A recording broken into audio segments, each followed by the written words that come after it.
I'm honored to be asked to be part of this panel. Actually, Paul Elam, who isn't here, requested that I participate. I'm no expert in juvenile delinquency nor foster care, but he wanted a big tent of all kinds of people to be involved with this very important issue. So I thought I'll humor him along and I'll go to these meetings.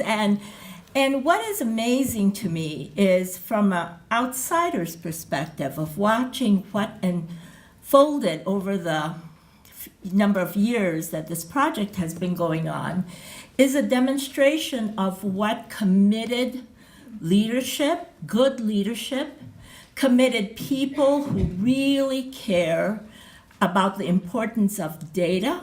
I mean, it was some of the most difficult meetings where we had consensus building around definitions and making decisions around when the decision points would be tapped.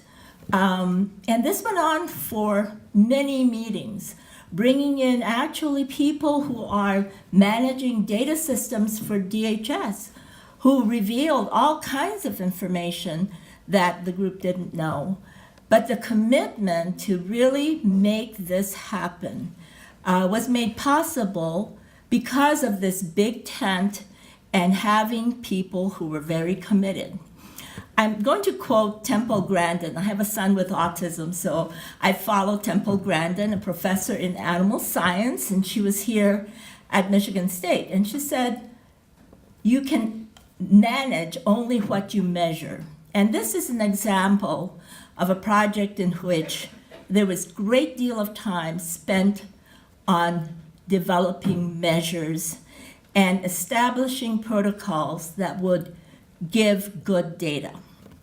Now, as somebody from the university, I always collect data, write reports or articles, maybe books, and then nobody reads it, right?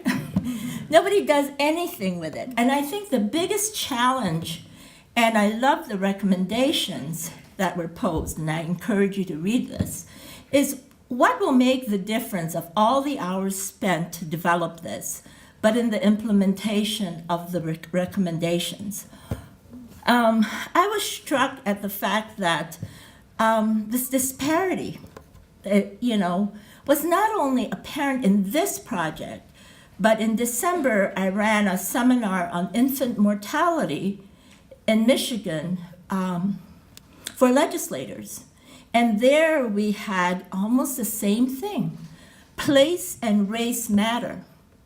And so when we talk about recommendations, the thing that was very sobering to me is that Michael Liu, who's head of HRSA, said, it is not about getting more prenatal care. It's insufficient. It's good, we're doing that.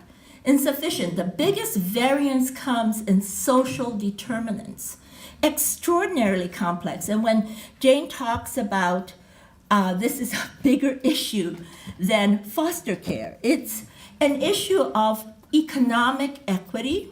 It is about talking about food deserts. It's talking about community safety in certain neighborhoods. And I love GIS maps. I'm a big fan of GIS maps.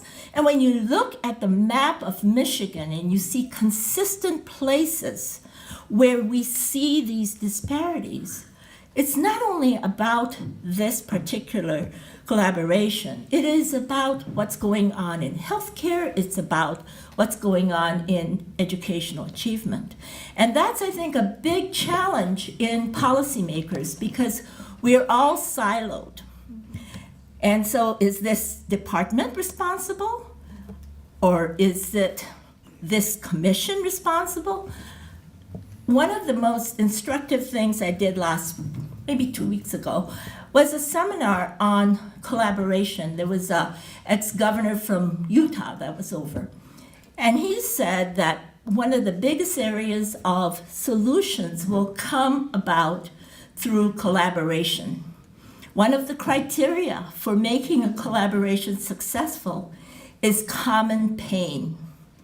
So everybody around the table has to feel pain.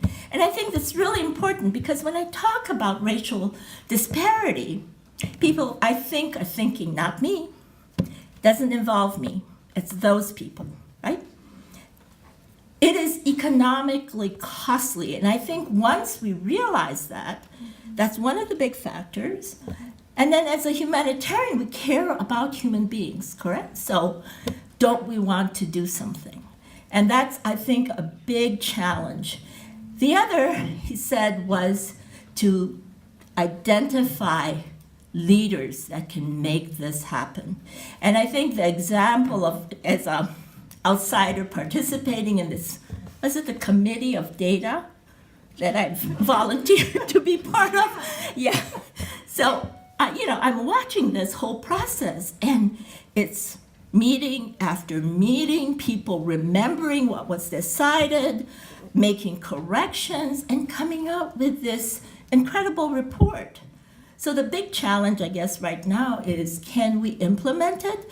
Are there overseers that's going to make sure that, the data is not only collected, but are being used to manage our limited resources in the state of Michigan? So that's my comment. Thank you. Thank you very much.